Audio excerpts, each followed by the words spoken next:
வலைக்கும் வணக்கம். அன்பார்ந்த மாணவர்களே, நாங்கள் இன்றைக்கு பார்க்க போகிற விஷயம் பைத்தகரஸின் தொடர்பு.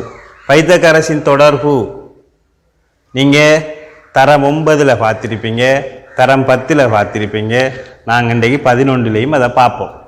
பைத்தகரஸின் தொடர்பு என்பது, பைத்தகரஸின் தொடர்பு என்றால் முதலாவது அது முக்கோணத்துக்கு தான் பயன்படுத்தப்படும்.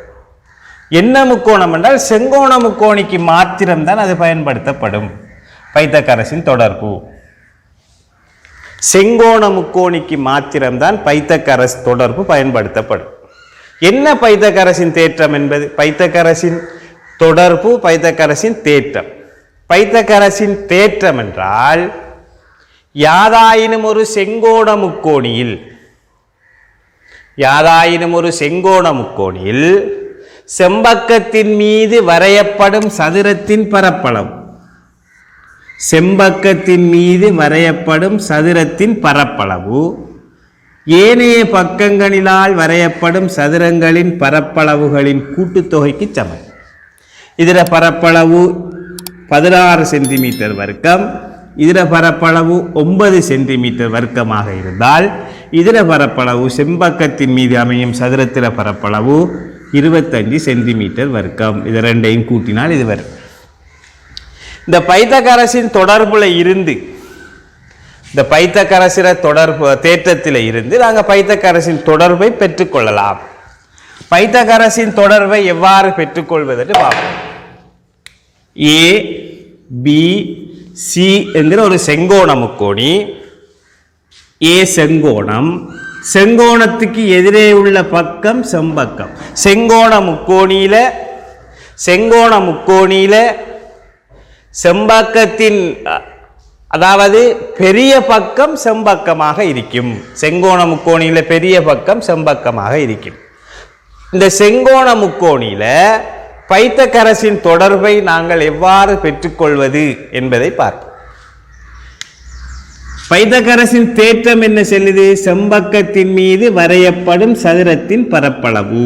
அப்ப செம்பக்கத்தில மீது வரையப்படுற சதுரத்தின பரப்பளவு, செம்பக்கத்தின நீளம் பிசி ஆக இருந்தால் அந்த சதுரத்தின பரப்பளவு பிசி தர பிசி, பிசி வர்க்கம். ஏனைய பக்கங்களின் நாள் அமைக்கப்படும் சதுரங்களின் பரப்பளவு, ஏபியினால் அமைக்கப்படும் சதுரத்தின பரப்பு ஏபி வர்க்கம். ஏசியினால் அமைக்கப்படும் சதுரத்தின் பரப்பளவு ஏசி வர்க்கம். இதுதான் பைத்தகரஸின் தொடர்பு.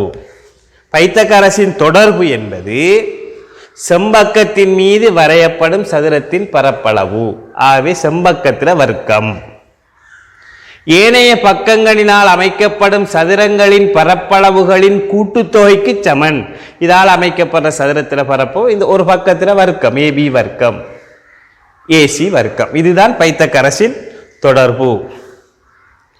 இந்த பைத்தகரஸின் தொடர்பை வைத்துக் கொண்டு நாங்கள் சில பிரச்சினைகளை தீர்க்கலாம். இதை எழுதிக் கொள்ளுங்கள்.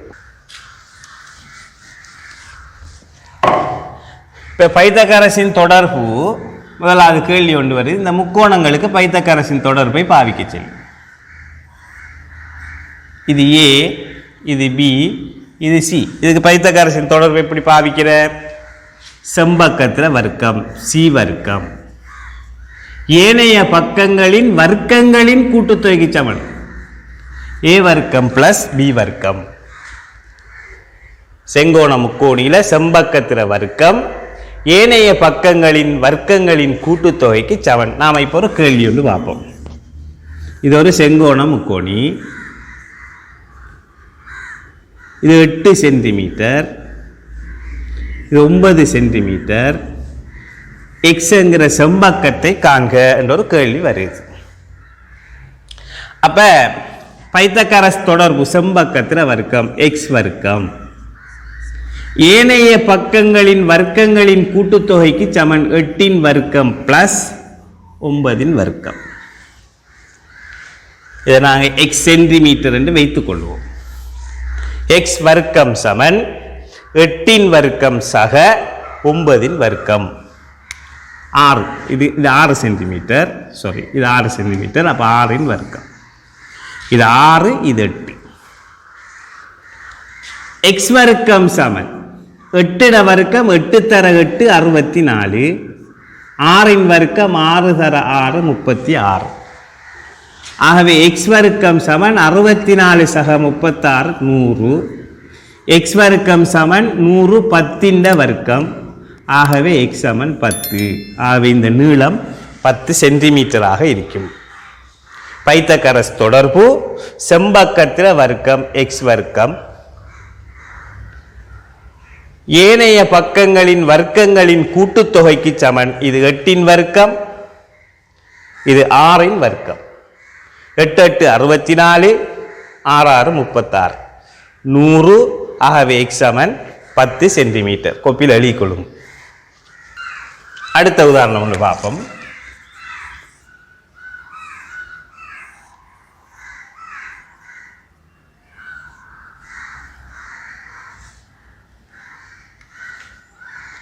இது 5 சென்டிமீட்டர், இது 13 சென்டிமீட்டர். ஏ பி சி. ஏபியின் நீளத்தை காண சொல்லி, ஏபியின் நீளம்.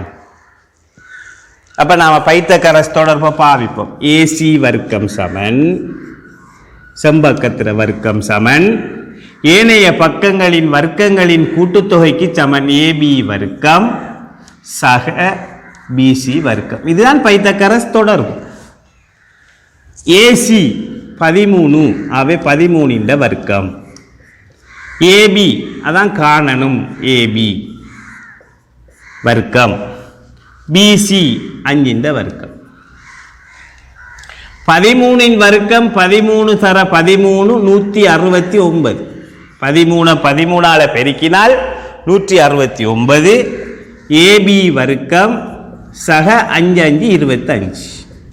5 தர 5 25 சென்டிமீட்டர். ஏபி வர்க்கம் சமன் இந்த 25 இஞ்சால எடுத்துக்கு வருவோம். 169 சய 25 144 ஏபி வர்க்கம். ஏபி வர்க்கம் சமன் 144 12 வர்க்கம். 12 12 144. ஆகவே ஏபி சமன் 12 சென்டிமீட்டர். பைத்தகரஸ் தொடர்பு ஏசி வர்க்கம் சமன் ஏபி வர்க்கம் சக பிசி வர்க்கம். ஏபி ஏசி 13 சென்டிமீட்டர், 13 வர்க்கம். ஏபி வர்க்கம். பிசி 5 சென்டிமீட்டர், அப்போ 5 வர்க்கம். 13 தர 13 169. ஏபி வர்க்கம் சக 5 25. இதிலிருந்து இந்த 25 கொண்டாந்து கழிபடும். அப்போ 144. ஏபி வர்க்கம் சமன் 144. அவை ஏபி வர்க்கம் சமன் 12 வர்க்கம். ஏபி சமன் 12 சென்டிமீட்டர்.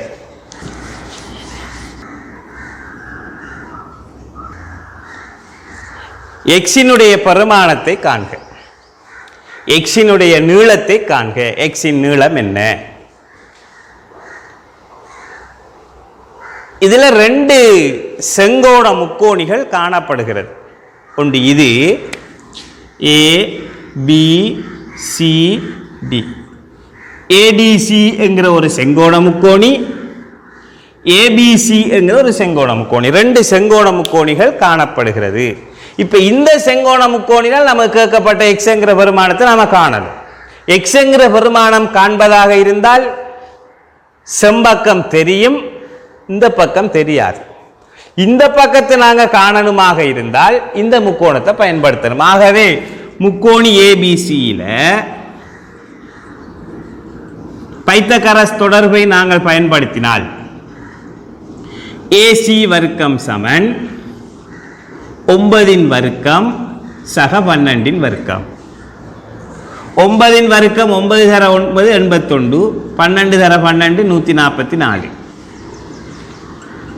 225 ஏசி வர்க்கம். பரப்பளவு தானே, சென்டிமீட்டர் வர்க்கம். ஆகவே ஏசி சமன் 15 தர 15 225. முக்கோணி ஏபிசியில் பைத்தகரஸ் தொடர்பை பயன்படுத்துகிறோம். ஏசி வர்க்கம் சமன் 9 வர்க்கம் சக 12 வர்க்கம். 9 வர்க்கம் 9 தர 9 89, 12 வர்க்கம் 12 தர 12 144, ரெண்டையும் கூட்டினால் 225. ஆகவே ஏசி வர்க்கம் சமன் 15 வர்க்கம். ஏசி சமன் 15 சென்டிமீட்டர். அப்ப ஏசி என்கிற நீளத்தை கண்டுட்டோம். இப்ப முக்கோணி ஏடிசியில் பைத்தகரஸ் தொடர்பு, பைத்தகரஸின் தொடர்பு நாங்கள் பயன்படுத்தினால் சம்பக்கத்தின் வர்க்கம் சிடி வர்க்கம் சமன் ஏனைய பக்கங்களின் வர்க்கங்களின் கூட்டுத்தொகை. சம்பக்கத்தின் வர்க்கம் சமன் ஏனைய பக்கங்களின் வர்க்கங்களின் கூட்டுத்தொகை. எக்ஸ் வர்க்கம் பிளஸ் ஏசி வர்க்கம். சிடி 17 வர்க்கம். எக்ஸ் இங்க கண்டு வச்சிருக்கேன் 15, அப்ப 15 வர்க்கம். ஏசி வர்க்கம் 17 வர்க்கம், சிடி வர்க்கம், எக்ஸ் வர்க்கம், ஏசி வர்க்கம். 17 வர்க்கம் 289, எக்ஸ் வர்க்கம் பிளஸ் 15 வர்க்கம் 225. ஆகவே எக்ஸ் வர்க்கம் சமன் 289 இருந்து 225 கழிப்போம். எக்ஸ் வர்க்கம் சமன் கழிச்சம் என்றால் 64 சென்டிமீட்டர். 64 8 வர்க்கம் எக்ஸின் வர்க்கம். ஆகவே எக்ஸ் சமன் 8 சென்டிமீட்டர். திரும்ப கவனிங்க. முக்கோணி ஏடிசியில் பைத்தகரஸின் தொடர்பு பயன்படுத்தினால் சிடி வர்க்கம் சமன் எக்ஸ் வர்க்கம் பிளஸ் ஏசி வர்க்கம். ஏசி வர்க்கம் இங்கே கண்டு வச்சிருக்கோம். ஏசி 15, 17 வர்க்கம், எக்ஸ் வர்க்கம் 15 வர்க்கம். 289 எக்ஸ் வர்க்கம் 15 225. அப்போ எக்ஸ் வர்க்கம் சமன் 64, எக்ஸ் சமன் 8 சென்டிமீட்டர். அடுத்தது ஒரு கேள்வி.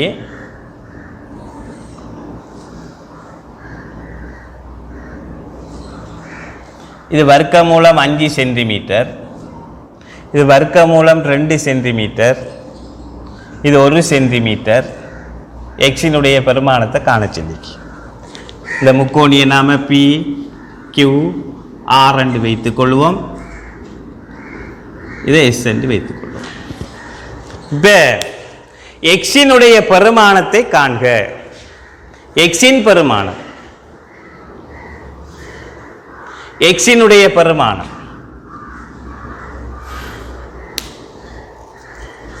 படத்தை கீறுங்க. வருதா? வருதா?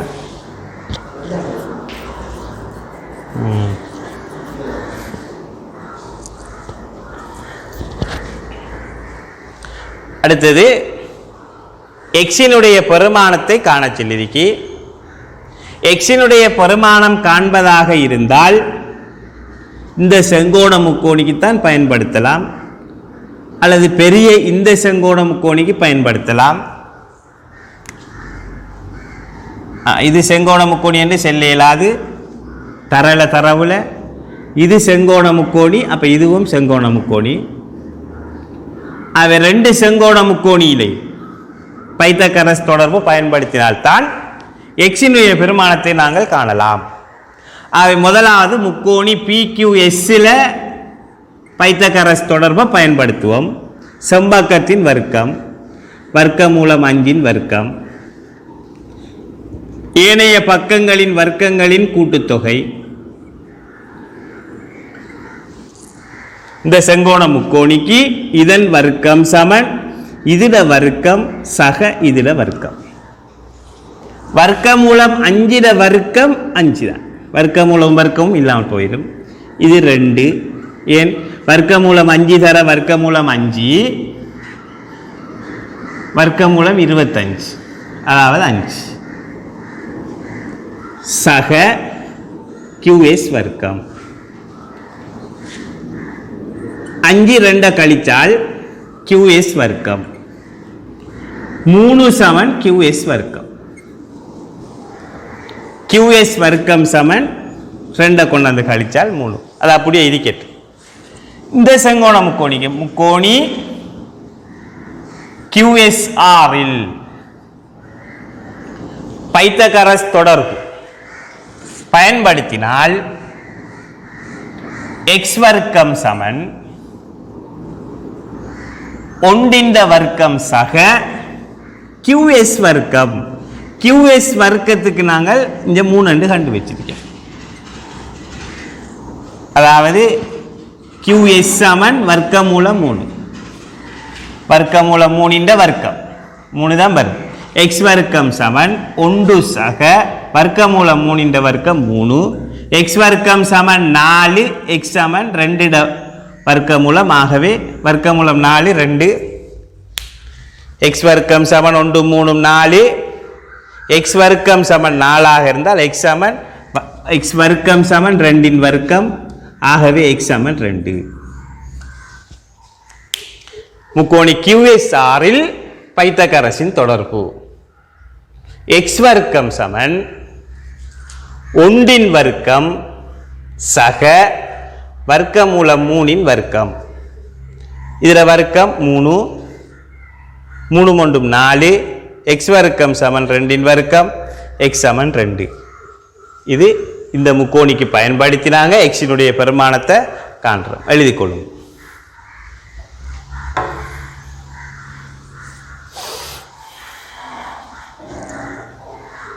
எவ்வளோ டைம் போயிருக்கு?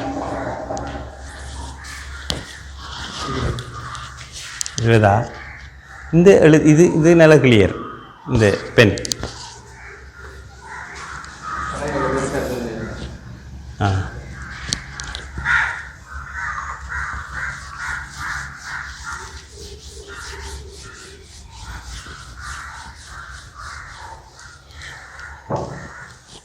அடுத்ததாக அடுத்த கேள்வி, ABCD ஒரு சதுரம். ABCD ஒரு சதுரம் ஆகும். இவ்வளவுதான் தரவு. ABCD ஒரு சதுரம். AC வர்க்கம் சமன் 2AB வர்க்கம் என நிறுவுக. நிறுவுக என்றா நாம கஷ்டமா நினைக்கிறேன். அப்படி ஒன்றும் இல்லை. நிறுவல் என்றாலே நிறுவல் என்ற சொல்லுக்கு பயப்படுற நீங்க. நிறுவல் என்கிறது ஆக லேஸ். இப்போ இதில் ஒன்றும் இல்லை பாருங்க. நாம படத்தை கீறுவோம். ABCD ஒரு சதுரம். சும்மா கீறுவோம். ABCD ஒரு சதுரம். அப்போ எல்லா பக்கமும் சமன். படத்தை கீறுறோம். AC AC. அப்ப எல்லா பக்கமும் சமன். உச்சி கோணங்கள் எல்லாம் 90 பாகையாக இருக்கும் சதுரத்தில். இப்ப தரவின்படி ABCD ஒரு சதுரம். அப்ப சதுரம் என்றால் AB சமன் ABCD ஒரு சதுரம். ஒரு சதுரம் ஆகும். இது தரவு. நிறுவ வேண்டியது AC வர்க்கம் சமன் 2AB வர்க்கம். இதான் நிறுவ வேண்டியது. நிறுவல்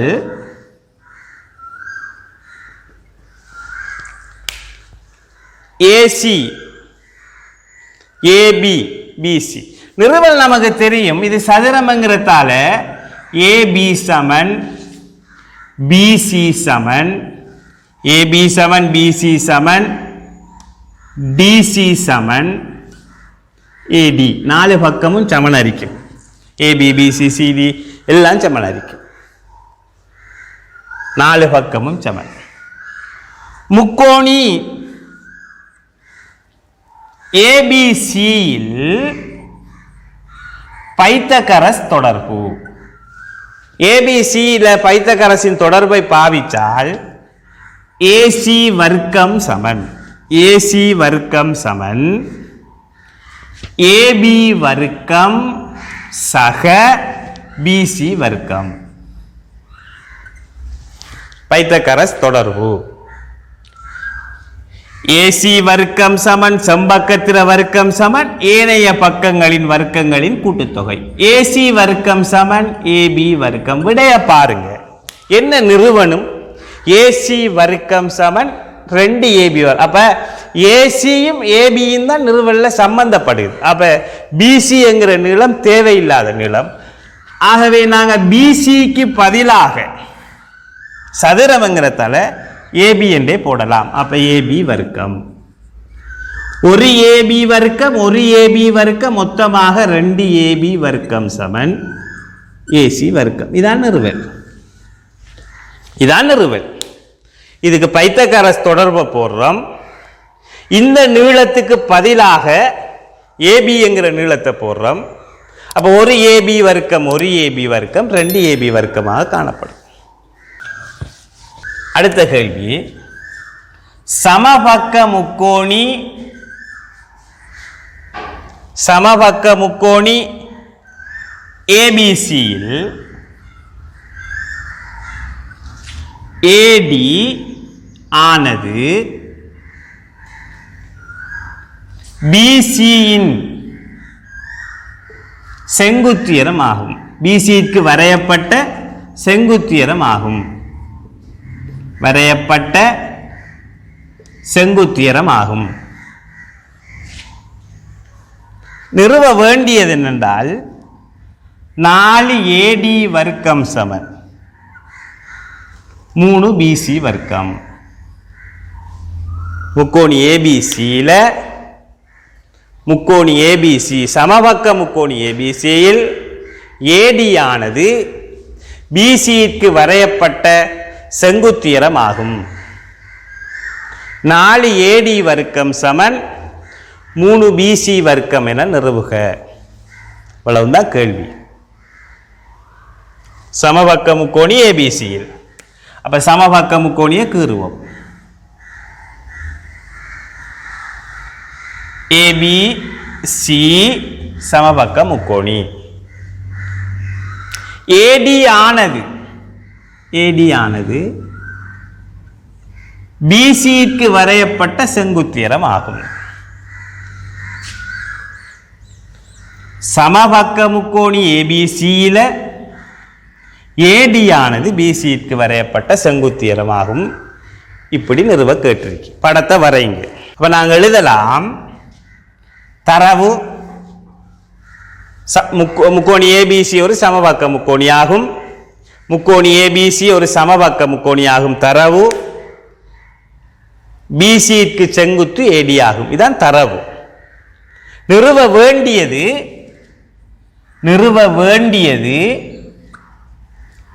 4ad வர்க்கம் சமன் 3bc வர்க்கம். இதான் நிறுவ வேண்டியது. இல்ல ஒண்ட வழங்கணும்.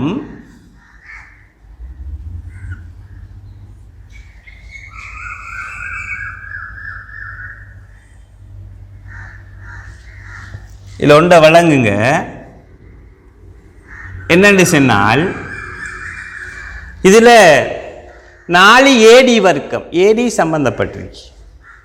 பிசி இப்ப சமபக்க முக்கோணியாக இருந்தால், நல்லா கவனிங்க, சமபக்க முக்கோணியாக இருந்தால் உச்சியிலிருந்து எதிர்பக்கத்துக்கு செங்குத்து வரைந்தால் அது இந்த பக்கத்தை இரு சம கூறிடும், ரெண்டா பிரிக்கும். உச்சியிலிருந்து எதிர்பக்கத்துக்கு வரையப்படுற செங்குத்து கோடு அந்த பக்கத்தை இரண்டாக பிரிக்கும். அப்ப நிறுவலை நாம நிறுவுவோம். நிறுவல் தரவின் படி ஏபி சமன் பிசி சமன் ஏசி சமபக்க முக்கோணி என்று தரப்பட்டிருக்கு. ஆகவே 3 பக்கங்களும் சமன். ஏபி சமன் ஏசி சமன் பிசி, 3 பக்கங்களும் சமன். இன்னும் ஒன்று நாங்கள் எழுதலாம், பிடி சமன் டிசி என்கிற விஷயத்தையும் எழுதலாம். இப்ப முக்கோணி ஏதாவது ஒரு முக்கோணியில் ரெண்டு முக்கோணி இருக்கு, இங்கே செங்கோண முக்கோணி ரெண்டு இருக்கு. நாம விரும்பின முக்கோணி எடுக்கலாம். இந்த முக்கோணி எடுப்போம். முக்கோணி ஏடிசியில் பைத்தகரஸ் தொடர்பு. முக்கோணி ஏடிசியில பைத்தகரஸின் தொடர்பை பயன்படுத்தினால் செம்பக்கத்தின வர்க்கம் ஏசி வர்க்கம் சமன் ஏடி வர்க்கம் சக டிசி வர்க்கம். ஏடி வர்க்கம் சக டிசி வர்க்கம். செங்கோண முக்கோணியில பைத்தகரஸின் தொடர்பு செம்பக்கத்தின வர்க்கம் ஏனைய பக்கங்களின் வர்க்கங்களின் கூட்டுத்தொகைக்கு சமனாகும். இப்ப ஏசி வர்க்கம், ஏசி என்பது இந்த நீளம். ஏசிக்கு பதிலாக நீங்க விடையில பிசி தான் இருக்கு, ஏசியும் இல்லை டிசியும் இல்லை. அப்ப நாம பயன்படுத்தலாம் ஏசி என்கிற நீளத்துக்கு பதிலாக பிசி என்கிற நீளத்தை போடலாம், பிசி என்கிற மொத்த நீளத்தை போடலாம். அப்ப இதுக்கு பிசி வர்க்கம். ஏசியும் பிசியும் சமன், சமபக்க முக்கோணி. ஏடி வர்க்கம் விடையில் இருக்க, அப்ப அதை அப்படியே வச்சுக்குவோம். டிசி பிசி என்கிற நீளத்தில அரைவாசி.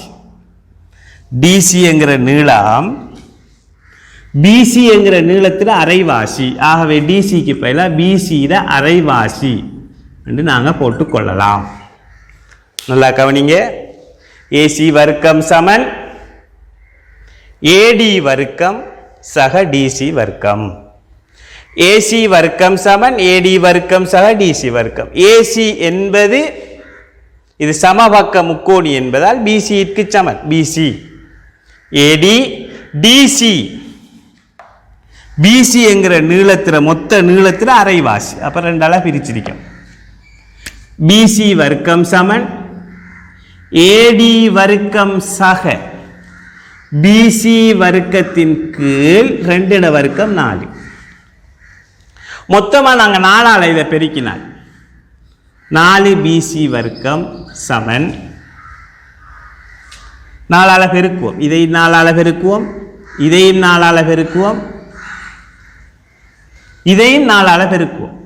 ஒரு 4ஆல பெருக்கிறென்றால் இந்த பெருமானத்தை இந்த நீளத்தையும் பெருக்கணும், இதையும் பெருக்கணும், இதையும் பெருக்கணும். இதையும் 4ஆல பெருக்குவோம். இதை 4ஆல பெருக்கக்குள்ள 4 4 பெய்த்திரும். அதால அதுக்காக வேண்டித்தான் இங்கே 4 இருக்கையும் தான் மொத்தமாக 4ஆல பெருக்கிறேன். இதை 4ஆல பெருக்கினால் 4 பிசி வர்க்கம், இதையும் 4ஆல பெருக்கணும் 4 ஏடி வர்க்கம், இதையும் 4ஆல பெருக்கணும். 4ஆல பெருக்கும் போது 4ம் 4ம் பெய்த்திரும் பிசி வர்க்கம். அப்ப இந்த பிசி வர்க்கத்தை இந்த பிசி வர்க்கத்தோட சேர்ப்போம். 4 பிசி வர்க்கம் இது எஞ்சால கொண்டாந்தால் சய பிசி வர்க்கம் சமன் 4 ஏடி வர்க்கம். இஞ்சால கொண்டாடுவோம். அப்படியோ 4 ஏடி வர்க்கம் சமன் 4 ஏடி வர்க்கம் சமன் 4 பிசி வர்க்கத்திலிருந்து ஒரு பிசி வர்க்கம் போனால் 3 பிசி வர்க்கம். இதான் அதில் நிறுவல். எழுதிக்கொள்ளும். இந்த துண்டு பாருங்க. பிசி வர்க்கம் ஏடி வர்க்கம் பிளஸ் பிசி வர்க்கத்தின் 4 எண் வந்தால் டிசி என்பது பிசிட அரைவாசி. பிசி வர்க்கம் 2 வர்க்கம் 4. இது 4 எண் வந்தால் இந்த 4ஆல பெருக்குவோம். இது அப்ப 4, இதையும் 4ஆல பெருக்குவோம் 4, இதையும் 4ஆல பெருக்குவோம் 4 4 பெய்த்திரும் பிசி வர்க்கம். இப்ப 4 ஏடி வர்க்கம் இந்த பிசி வர்க்கத்தை இஞ்சால கொண்டாந்தால் 4 பிசி வர்க்கத்திலிருந்து ஒரு பிசி வர்க்கம் கழிச்சால் 3 பிசி வர்க்கம். அது 4 ஏடி வர்க்கத்துக்கு சமன். அடுத்தது ஒரு கணக்கை பாருங்க. இப்படி ஒரு படம் தந்திரிக்கி. இது சமபக்க முக்கோணியாம் ஏ பி சி சமபக்க முக்கோணி. இது செங்குத்தியரம்.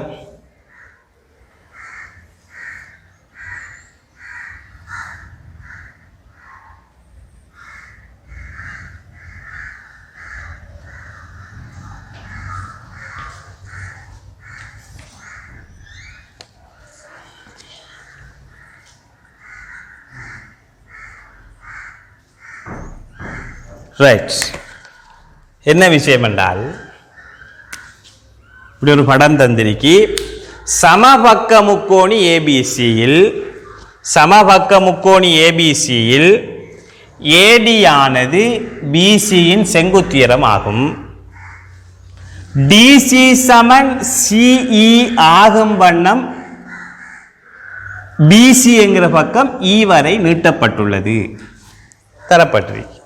அப்ப ஏபிசி சமபக்க முக்கோணி நிறுவ வேண்டியது ஏஇ வர்க்கம் சமன் 7 இசி வர்க்கம். தரவு என்ன? இது சமபக்க முக்கோணி, ஏபிசி சமபக்க முக்கோணி. அப்ப நாம நிறுவல் எழுதுவோம். ஏபி சமன் பிசி சமன் ஏசி. இது ஒரு தரவு தந்திரிக்கு. அப்ப நாம் அதை எழுதுவோம். ஏபி சமன் பிசி சமன் ஏசி சமபக்க முக்கோணி என்பதால். அதே போல நாம் எழுதலாம் டிசி சமன் சிஇ. இதுவும் தரவு, இதுவும் தரவு. தரவு தந்திரிக்கு. டிசி சமன் சிஇ தரவு. இப்ப இதை வச்சுக்கொண்டு நாம செய்யணும்.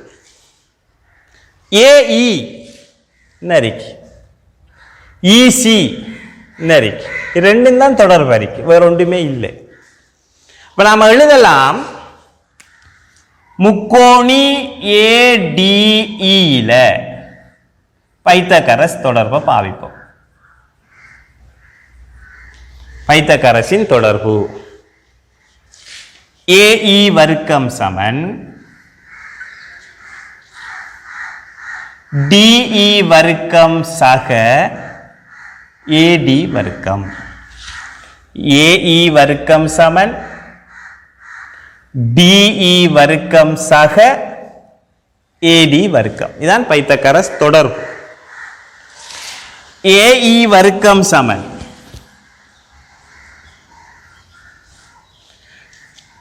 டிஇ சிஇல இதை கொடுப்பதாக இருந்தால் அல்லது இசியில கொடுப்பதாக இருந்தால் இசியை போல 2 மடங்கு தான் டிஇ. இதை 2ஆல பெருக்கினால் இந்த மொத்த நீளம் வரும். இந்த மொத்த நீளம் வரதா இருந்தால் 2ஆல பெருக்கணும். ஆகவே டிஇக்கு பயிலா நாங்க 2 இசி வர்க்கம் பிளஸ் ஏடி வர்க்கம். இதிலிருந்து ஏஇ வர்க்கம் சமன் 4 இசி வர்க்கம் சக ஏடி வர்க்கம். இது ஒன்றாக இருக்கட்டும்.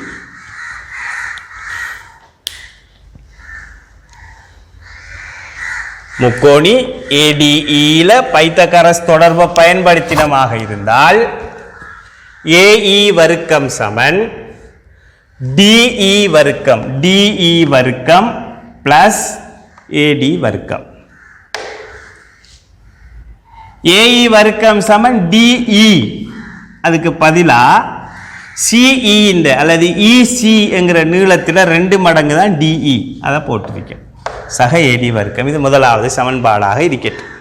அடுத்தது முக்கோணி ஏசிடியில் பைத்தகரஸ் தொடர்பை பாவிப்போம். முக்கோணி ஏசிடியில் ஏன் நான் பாவிக்கிறேன்? ஏன் முக்கோணி ஏசிடியில் ஏன் பைத்தகரஸ் தொடர்பு பாவிக்கிறேன்? ஏடி என்கிற இந்த நீளம் இந்த விடையில இல்லை. அப்ப ஏடி என்கிற நீளத்தை இல்லாமலாக்குவதாக இருந்தால் இன்னொரு ஏடியில் உள்ள ஒரு சமன்பாடு பைத்தகரஸ் தொடர்பை பயன்படுத்தி எடுக்கணும். ஆகவே நாங்கள் எடுத்தமாக இருந்தால் ஏசி வர்க்கம் சமன் டிசி வர்க்கம் சக ஏடி வர்க்கம். ஏசிக்கு நாங்கள் லேசா போட்டுடலாம். ஏசி என்கிற நீளம் விடையில இல்லை. ஏசி என்கிற நீளம் அதுக்கு பதிலா பிசி என்று போடலாம். ஏசி பிசிக்கு சமன். அப்ப பிசி வர்க்கம் சமன் டிசி, அது இசிக்கு சமன், இசி வர்க்கம். சக ஏடி வர்க்கம். பிசி, இந்த பிசி என்கிற நீளம் இசி என்கிற நீளத்தை போல 2 மடங்கு. பாருங்க, இது 5 என்றால் இதுவும் 5, இதுவும் 5 அடிக்கும். உதாரணத்துக்கு 5 போடுறேன். இது 5 இருந்தால் இதுவும் 5, இதுவும் 5. இப்போ இவ்வளவு நீளமும் 10. இதை 2ஆல பெருக்கினா வருமா இல்லையா? 10. ஆகவே நாங்கள் இந்த பிசி என்கிற நீளத்துக்கு பதிலாக இசி என்கிற நீளத்தின் 2 மடங்கு போடலாம். இசி என்கிற நீளத்தின் 2 மடங்கு. அப்ப 2 இசி வர்க்கம் சமன் இசி வர்க்கம் சக ஏடி வர்க்கம். இதுல இருந்து 4 இசி வர்க்கம் சமன் 2 வர்க்கம் 4 இசி வர்க்கம் சமன் இசி வர்க்கம் சக ஏடி வர்க்கம். இந்த இசி வர்க்கத்தை இஞ்சால கொண்டாடுவோம். அப்ப 4 இசி வர்க்கம் சய 1 இசி வர்க்கம் சமன் ஏடி வர்க்கம். ஆகவே ஏடி வர்க்கம் சமன் 4 இசி வர்க்கத்திலிருந்து 1 இசி வர்க்கம் போனால் 3 இசி வர்க்கம். இது 2ஆம் சமன்பாடு. 1,2 பாருங்க. 1,2 முதலாம் சமன்பாட்டையும் 2ஆம் சமன்பாட்டையும் பாருங்க. ஏஇ வர்க்கம் சமன் முதலாம் சமன்பாட்டை எழுதுறது 4 இசி வர்க்கம் சக இந்த ஏடி வர்க்கத்துக்கு பதிலாக இங்க கொண்டாந்து வச்சிருக்கேன் நான். பாருங்க, 3 இசி வர்க்கம், 3 இசி வர்க்கம். ஆகவே ஏஇ வர்க்கம் சமன் 4 3 7 இசி வர்க்கம். இதைத்தான் நிறுவச்சொல்லிக்கு, இதான் நிறுவச்சல் இருக்கு. நமக்கு என்ன இருக்கு? நிறுவ வேண்டியது என்ன இருக்கு? அப்ப முதலாவது விஷயம் ஏஇ வர்க்கம் சமன் ஏடி வர்க்கம் சக டிஇ அல்லது இடி வர்க்கம். முதலாவது விஷயம் என்ன இருக்கு? ஏஇ வர்க்கம் சமன் டிஇ என்கிற நீளத்துக்கு பதிலாக இசி என்கிற நீளத்தின் 2 மடங்கு போடலாம். அதுக்கு நீங்க போடலாம் டிஇ சமன் 2 இசி. தரவு தந்திரி. ஆகவே அதிலிருந்து நாங்கள் முதலாம் சமன்பாட்டை எடுத்து வைக்கிறோம். அடுத்தது முக்கோணி ஏசிடியில பைத்தகரஸ் தொடர்பை பயன்படுத்தினால் ஏசி வர்க்கம் சமன் டிசி வர்க்கம் சக ஏடி வர்க்கம். ஏசி என்கிற நீளம் பிசி என்கிற நீளத்துக்கு சமன். ஏசி என்கிற நீளம் பிசிக்கு சமன். தரவு இது சமபக்க முக்கோணி. இது சமபக்க முக்கோணியாக இருந்தால் இந்த நீளம் இந்த முழு நீளத்துக்கு சமன்.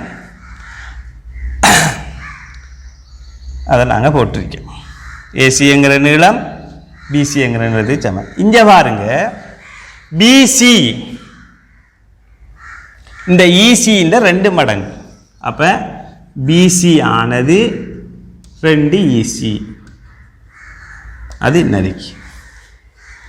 அப்ப பிசிக்கு பதிலாக 2 இசியை பிரதியிட்டோம்னா அதுல வர்க்கம் 2 வர்க்கம் 4 இசி வர்க்கம். இங்க இசி வர்க்கம் ஏடி வர்க்கம். ஆகவே ஏடி வர்க்கம் சமன் இதை இஞ்சால கொண்டாந்தால் 4ல் 1 கழிச்சால் 3 இசி வர்க்கம். இப்போ முதலாவது சமன்பாட்டையும் 2வது சமன்பாட்டையும் கொண்டு நாங்கள் இன்னைக்கு முதலாவது சமன்பாடு ஏடிக்கு பதிலாக இந்த ஏடிக்கு பதிலாக 3 இசி வர்க்கத்தை போடலாம். ஏடி வர்க்கத்துக்கு பதிலாக 3 இசி வர்க்கம் தானே. ஆகவே இந்த ஏடி வர்க்கத்துக்கு பதிலாக 3 இசி வர்க்கத்தை பிரதியிட்டால் ஏஇ வர்க்கம் சமன் 4 3 7 ஈசி வர்க்கம் எழுதிக்கொள்ளும். அடுத்ததாக இந்த ஆர்க்கிமிடிஸின் சுருளி எல்லாம் இருக்கு. ஆர்க்கிமிடிஸின் சுருளி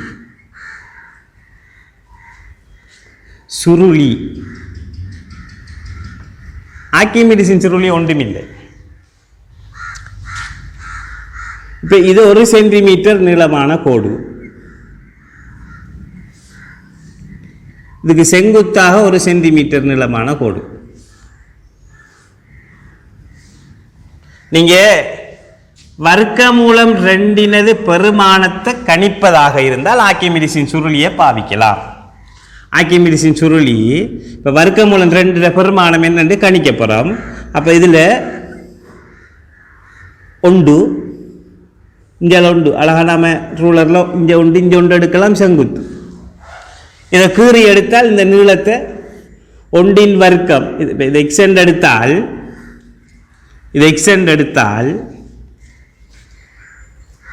இது ஒன்று அப்போ இந்த நீளம் காண்றதாக இருந்தால் ஒன்றின் வர்க்கம் ப்ளஸ் ஒன்றின் வர்க்கம் 1 சக 1 2 வரும். இந்த எக்ஸ்டெண்ட் எடுத்தால் அப்போ எக்ஸாமன் வர்க்கமூலம் 2. இது வர்க்கமூலம் 2 குறிக்கும். அப்போ நீங்கள் ரூலரில் இது 1 சென்டிமீட்டர் அல்லது கவராயத்தில் 1 சென்டிமீட்டர் எடுத்து வெட்டுற 1 சென்டிமீட்டர் எடுத்து வெட்டுற செங்குத்தை கீற இந்த நீளத்தை பார்த்தால் வர்க்கமூலம் 2 இருக்கும். இதை நீங்கள் அளக்கலாம். லேசாக அளந்தால் 1.4 அப்படி வரும். இந்த நீளம் 1.4 சுச்சம் வரும். ஆகவே வர்க்கமூலம் 2 கணிப்பதாக இருந்தால் இதில் 1 சரியாக இதில் 1 கீறி போட்டு இதை நீங்கள் நீட்டினால் இது வர்க்கமூலம் 2 பெருமானமாக இருக்கும்.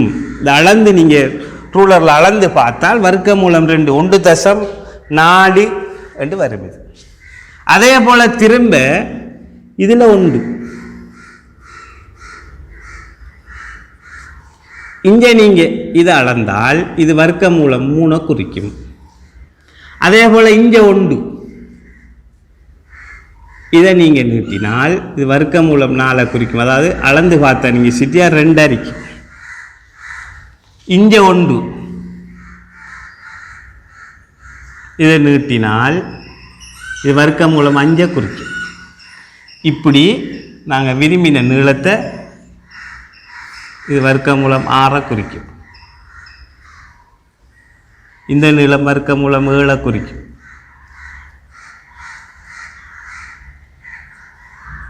இப்படி நாங்கள் இந்த வார சுருளி இப்படி வரும். இது இந்த சுருளியை நாங்கள் ஆர்க்கிமிடிஸின் சுருளி என்று சொல்லுவோம். இப்போ உதாரணத்துக்கு இந்த நீளத்தை காண்றால் அதை ஏ என்று போட்டோம்னா ஏ வர்க்கம் சமன் வர்க்கமூலம் 2 வர்க்கம் ப்ளஸ் 1 வர்க்கம். ஏ வர்க்கம் சமன் வர்க்கமூலம் 2 வர்க்கம் 2 1 வர்க்கம் 1. ஏ வர்க்கம் சமன் 3 ஏ சமன் வர்க்கமூலம் 3. அப்போ இது வர்க்கமூலம் 3. அப்போ இந்த நீளத்தை நீங்கள் அழகாக அளந்தெடுத்தால் அது 1.7 வரும். அப்போ வர்க்கமூலம் 3 பெருமானம் 1.7 வரும். இது வர்க்கமூலம் 2 பெருமானத்தை குறிக்கும். நீங்கள் அளந்தால் இப்படி ஒவ்வொன்றையும் நாங்கள் அளக்கிற இந்த இதுக்கு பேர் ஆர்க்கிமிடிஸின் சுருளி. இதான் ஆர்க்கிமிடிஸின் சுருளி. அடுத்தது பைத்தகரஸின் மும்மை என்றால் மும்மை என்றால் ஒன்றுமில்லை. நாம் பார்த்தோம் 3 சென்டிமீட்டர் 4 சென்டிமீட்டர் இந்த பைத்தகரஸில் செங்கோணத்தை ஆக்கும் பக்கங்கள் 3 4 இருந்தால் செம்பக்கம் 5 இருக்கும் பார்த்தோம். அப்போ இதில் மடங்குகள் எல்லாம் உண்மைகளாக இருக்கும். 6 8 10 9 12 15 12 16 20 இதெல்லாம் பைத்தகரஸின் மும்மைகள். பைத்தகரஸின் மும்மை என்பது 3 பக்கமும் 3 பக்க நீளங்களும் பைத்தகரஸின் தேற்றத்துக்கு உட்படுமாயின் அது பைத்தகரஸின் மும்மை. முழுவெண்ணில் வருமாக இருந்தால் அது மும்மையாக இருக்கும். இதான் மும்மை, வேற ஒன்றும் இல்லை. பைத்தகரஸின் மும்மை என்பது 3 4 இருந்தால் 5 இருக்கும், 6 8 இருந்தால் 10 இருக்கும். அதே போல் 5 12 இருந்தால் 13 இருக்கும். இதில் மடங்குகள் எல்லாம் பைத்தகரஸின் மும்மையாக இருக்கும். இதில் மடங்குகள் எல்லாம் பைத்தகரஸின் மும்மைகளாக இருக்கும். இது ஆர்க்கிமிடிஸின் சுருளி. வர்க்கமூலம் 2 காண்றதாக இருந்தால் இங்கே 1 இங்கே 1 செங்கோண முக்கோணத்தை பயன்படுத்தினால் இது வர்க்க மூலம் 2 குறிக்கும். இதை நாம் அளந்தெடுத்தால் 1.4 வரும். இப்படி நாங்கள் ஒவ்வொன்றா குறிக்கலாம். பைத்தகரசின் மும்மை என்பது பைத்தகரசின் 3 4 5 இருந்தால் அது மும்மை, அதில் மடங்கள்லாம் மும்மை. 5 12 13 அது மும்மை, அதில் மடங்கள் எல்லாம் மும்மை. ஆகவே பைத்தகரசின் தொடர்பு பயன்படுத்தக்கூடிய முழு எண்கள் எல்லாம் 3 பக்கத்திலும் இருக்குமாக இருந்தால் அது பைத்தகரசின் மும்மையாக கருதப்படும். ஆகவே இன்ஷா அல்லாஹ் இன்றைக்கு நான் பைத்தகரசின் தொடர்பு பார்த்திருக்கோம்.